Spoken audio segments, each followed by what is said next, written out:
Assalamualaikum warahmatullahi wabarakatuh. Perkenalkan, kami dari kelompok 6. Saya sendiri atas nama Farul dan didampingi oleh dua teman saya. Di sebelah kanan saya atas nama dan di sebelah kiri saya atas nama. Dalam video kali ini kami akan membahas materi tentang sistem koloid.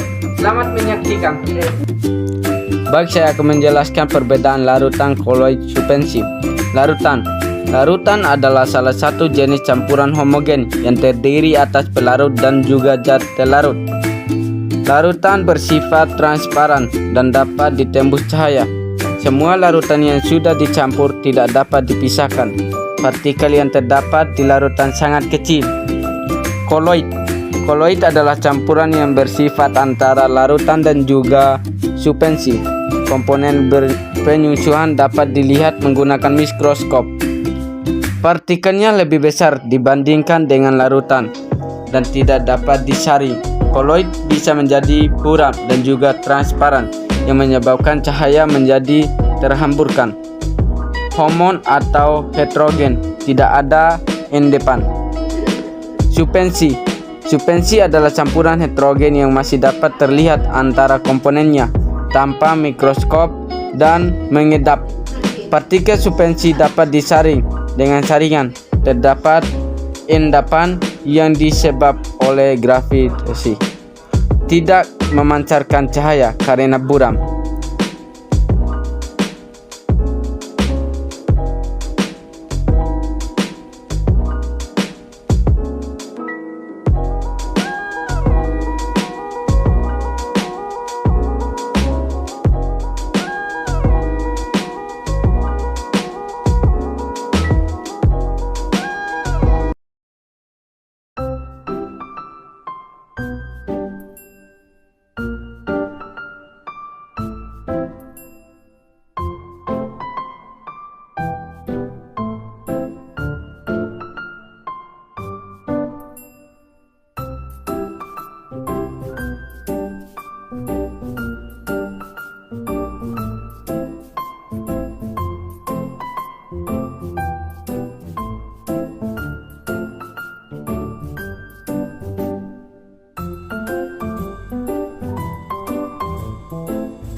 terdispersi dalam gas disebut aerosol.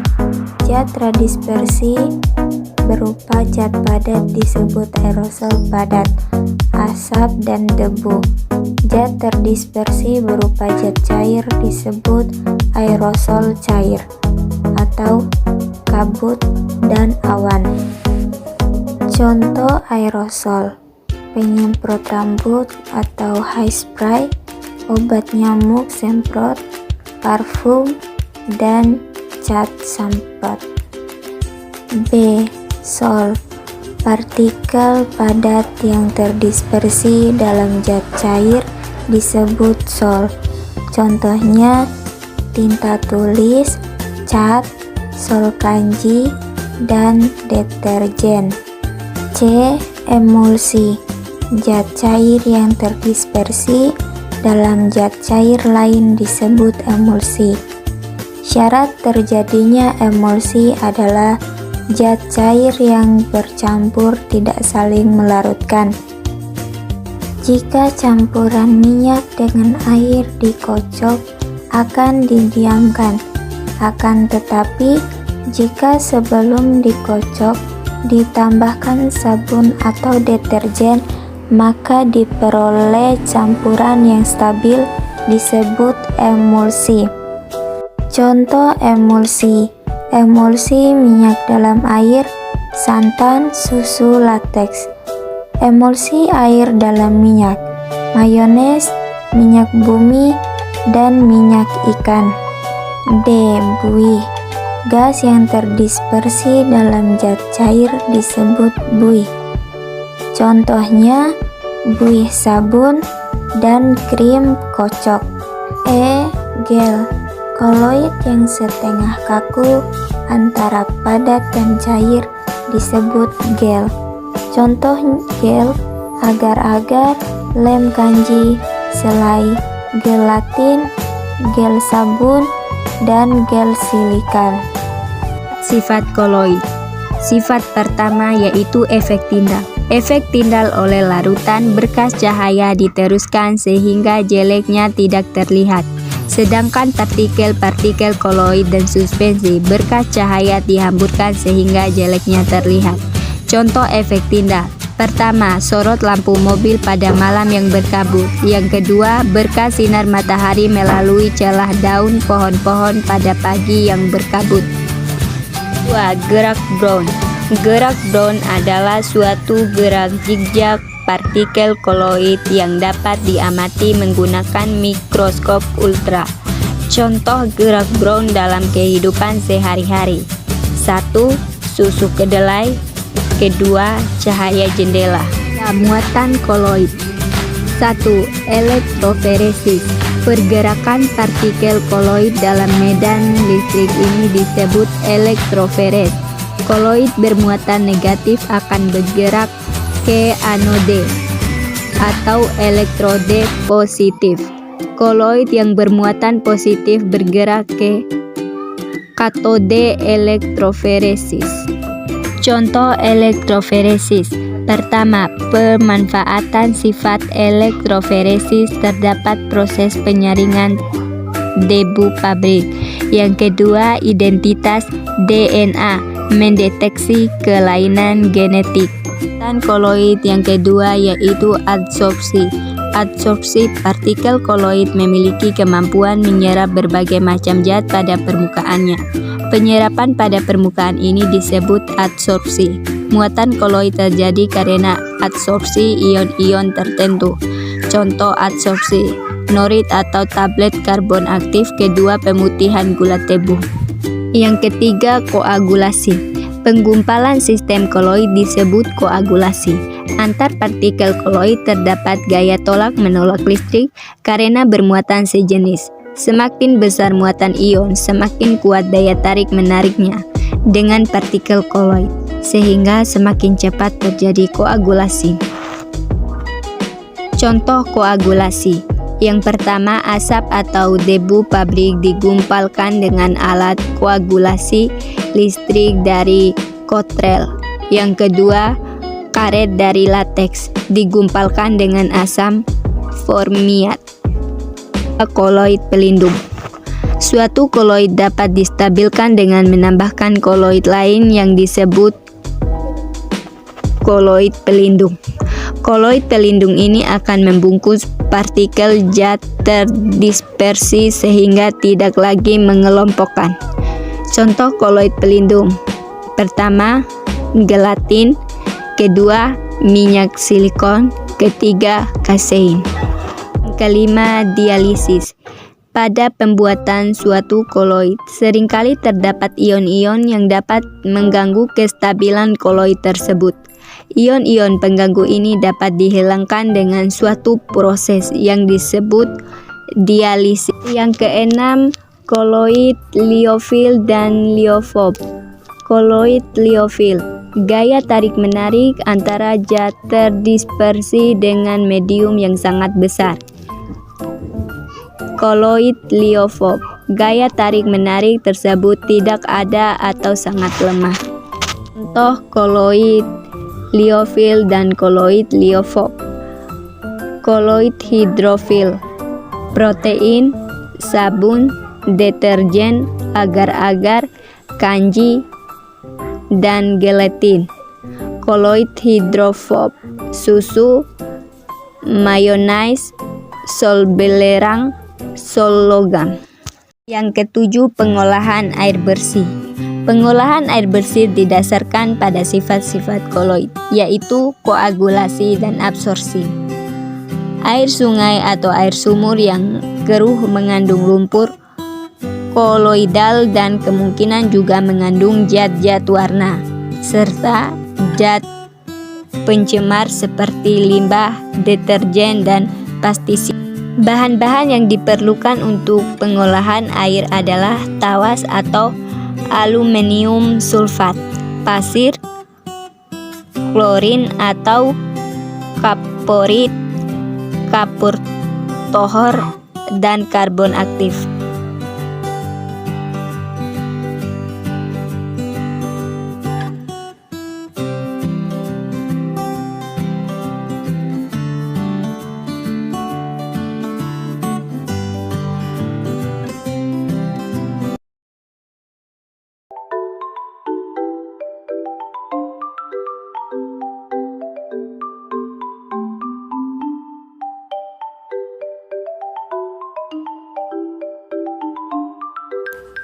Pembuatan koloid. 1. Kondensasi. Dengan cara kondensasi, partikel larutan sejati, molekul-molekul atau ion, bergabung menjadi partikel koloid. Reaksi redoks adalah reaksi yang disertai perubahan bilangan oksida. Contohnya, pembuatan sol belerang dioksida SO. Hidrolisis adalah reaksi suatu zat dengan air.